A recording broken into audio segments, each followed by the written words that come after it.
আজকে আমি যে সূরাটি তাফসীর করব সেই সূরাটি হচ্ছে সূরাতুল কসাস। কি সূরা? সূরাতুল কসাস। কসাস মানে কি? কসাস মানে হচ্ছে গল্প, কাহিনী, রূপকথা, উপকথা ইত্যাদি। এই সূরা তাফসীর আজকে আমরা করব। বলি ইনশাআল্লাহ। এই সূরাটি মধ্যে রয়েছে ৯টি রুকু, ৮৮টি আয়াত। এই সূরাটি অবতীর্ণ হয়েছে মক্কায়। কোথায়? মক্কায়। মক্কার মধ্যে মতান্তরে ৮৬টি অথবা ৮৮টি সূরা অবতীর্ণ হয়েছে। সেই সূরাগুলির সর্বশেষ সূরাটি হচ্ছে সূরাতুল কসাস। এই সূরা সম্পর্কে আমরা আজকে আলোচনা করব ইনশাআল্লাহ। এই সূরাটি আল্লাহ সুবহানাহু ওয়া তাআলা এমন সময় নাজিল করলেন যেই সময় রাসূল পাক সাল্লাল্লাহু আলাইহি ওয়াসাল্লাম, সকলে পড়ি সাল্লাল্লাহু আলাইহি ওয়াসাল্লাম, তিনি যখন হিজরত করে মক্কা ছেড়ে মদিনার পানে রওনা হয়েছিলেন, তখন আল্লাহ তাআলা এই সূরাটি অবতীর্ণ করলেন, নাজিল করলেন। আমার বন্ধুগণ, দয়ার নবীজি মক্কার মধ্যে ইসলাম প্রচার যখন শুরু করলেন, কালেমার দাওয়াত দিলেন। কিসের দাওয়াত? কালেমার দাওয়াত দিতে লাগলেন। ও আমার দেশবাসী, ও আমার আহাল পরিবার, তোমরা সবাই পড়ো, স্বীকার করো, লা ইলাহা ইল্লাল্লাহ মুহাম্মাদুর রাসূলুল্লাহ সাল্লাল্লাহু আলাইহি ওয়াসাল্লাম। অর্থাৎ তোমরা বলো, রিজিক দাতা একমাত্র আল্লাহ, জীবন দাতা একমাত্র আল্লাহ, এরপরে আইন দাতা একমাত্র আল্লাহ। আইন মানতে হবে আল্লাহর, যে আল্লাহ রব্বুল আলামিন আমাদের সকল প্রকার নিয়ামত দ্বারা ধন্য করলেন। সে আল্লাহ রব্বুল আলামিনের আইনকে আমাদের মেনে চলতে হবে। এই ঘোষণা যখন দয়ার নবীজি মক্কার মধ্যে দিলেন, মক্কার মানুষেরা যারা চেয়ারের মালিক ছিল, অর্থাৎ ক্ষমতার আসনে যারা ছিল, তারা চিন্তা করলো, এইবার বুঝি আমাদের চেয়ার থাকবে না। হ্যাঁ, এবার বুঝি আমাদের চেয়ার থাকবে না, ঠিক না? হ্যাঁ, এজন্য তারা চিন্তা করলো, এই মুহাম্মাদের এটা মেনে নেওয়া যাবে না। এটা মেনে নেওয়া যাবে না। তারা ষড়যন্ত্র শুরু করলো যে মুহাম্মাদকে হত্যা করতে হবে। কি করতে হবে? দয়ার নবীজি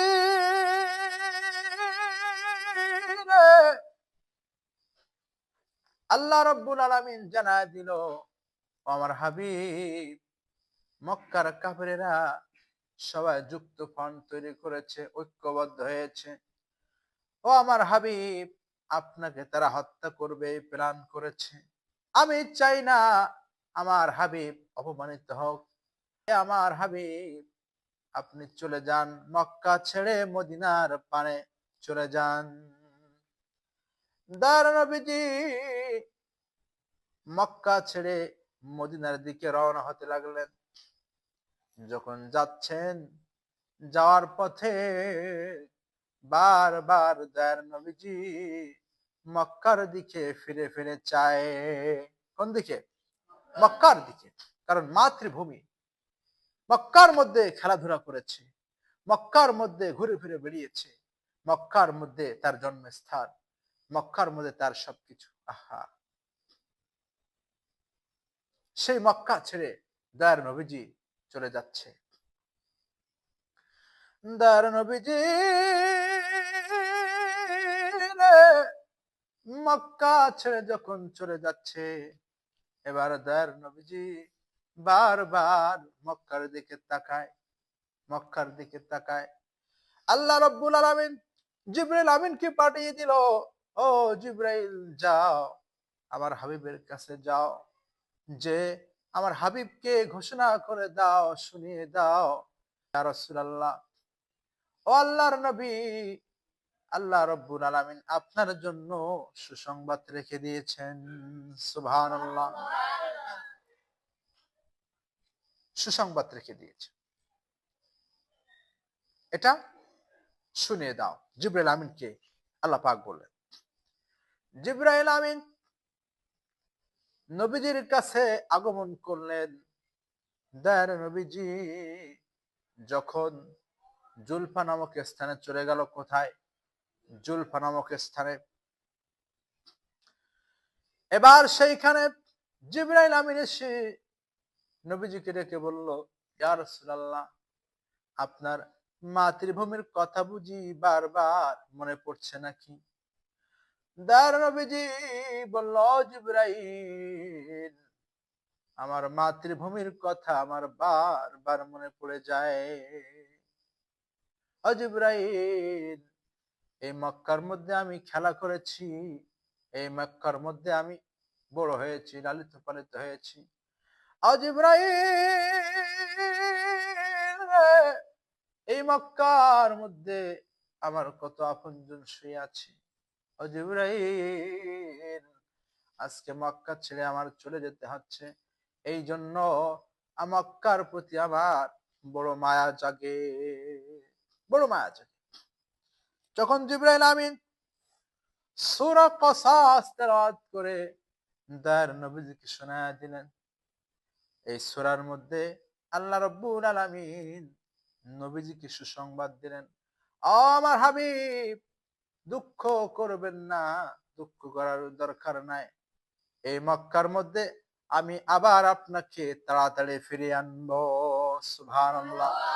মক্কার মধ্যে আমি আবার আপনাকে ফিরিয়ে আনবো। অর্থাৎ এই সূরার মধ্যে আল্লাহ তাআলা মূসা আলাইহিস সালামের কাহিনী বর্ণনা করেছেন। কার কাহিনী? আল্লাহ রাব্বুল আলামিন বললেন, তিলকা আয়াতুল কিতাবিল মুবিন নাতলু আলাইকা মিন নাবাই মূসা ওয়া ফিরআউনা বিল হাক্কি লিকাওমি ইউমিনুন।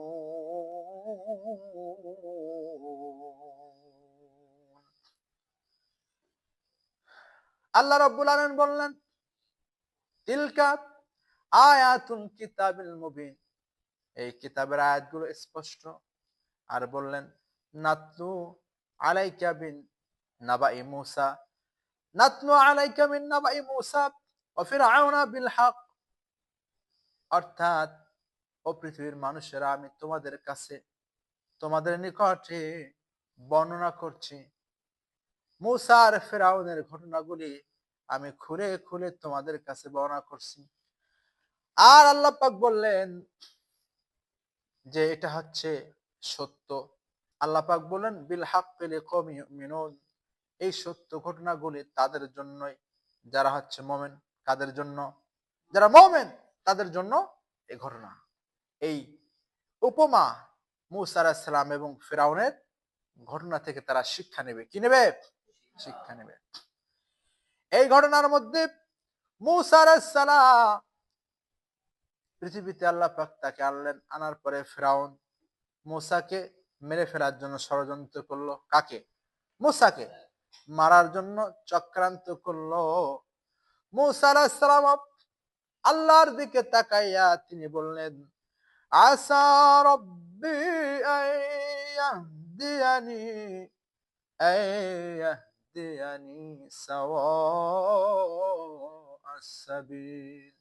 মূসা বলল, নিশ্চয় আল্লাহ রাব্বুল আলামিন আমাকে সোজা পথ দেখাবেন। এই তাওয়াক্কুল করে মূসা মিশর ছেড়ে রওনা হয়ে গেলেন। কোথায়? আল্লাহ তাকে যেদিকে নিয়ে যাবে সেই দিকে রওনা হয়ে গেলেন।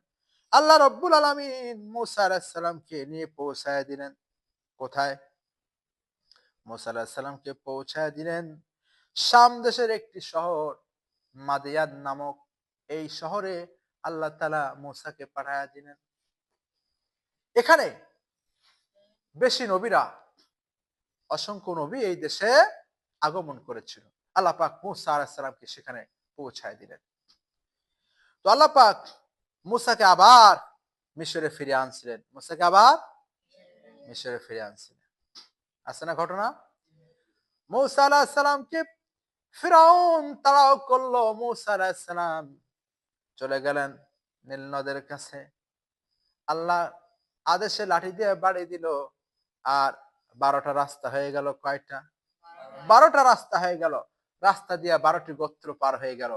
ফেরাউন এসে দেখে বিশাল বড় নদী, এখন তো রাস্তা হয়ে গেছে।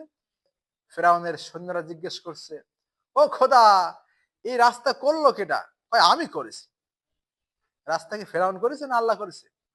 আল্লাহ পাক। ফেরাউন এখন কি করবে? যদি বলে যে আল্লাহ করছে, তাহলে ফেরাউনের খোদায়িত্ব আর থাকে না। ফেরাউন বলল আমি করেছি, নামো তোমরা। ফেরাউন নেমে গেল। আল্লাহ রব্বুল আলামিন পানিকে বলল, পানি যাও, মিলে যাও। পানিগুলা মিলে গেল, আর ফেরাউন ঠাঁই পায় না। পানির মধ্যে লবণ পানি খাইতে খাইতে ফেরাউন পৃথিবী থেকে বিদায় হয়ে গেল। আল্লাহ রাব্বুল আলামিন এই ঘটনার দ্বারা নবীজিকে বুঝালেন, ও আমার হাবিব, আপনাকেও আমি তাড়াতাড়ি করে মক্কার মধ্যে ফিরে আনবো। আজকে পৃথিবীতে যারা ইসলামের বিরুদ্ধে চলেছে, আল্লাহ পাক তাদেরকে ধ্বংস করেছে। ইতিহাস এই বাংলাদেশে গত 17 বছর ধরে যারা মুসলমানদের মেরেছে, আলেমদের মেরেছে, আলেমদের ফাঁসি দিয়েছে, আজকে তারা কোথায়? তাদেরকে আল্লাহ পাক ঘাড় ধরে বের করে দিয়েছে। অবশ্যই আগামী দিনের পতাকা উঠবে ইসলামের পতাকা, ঠিক কিনা?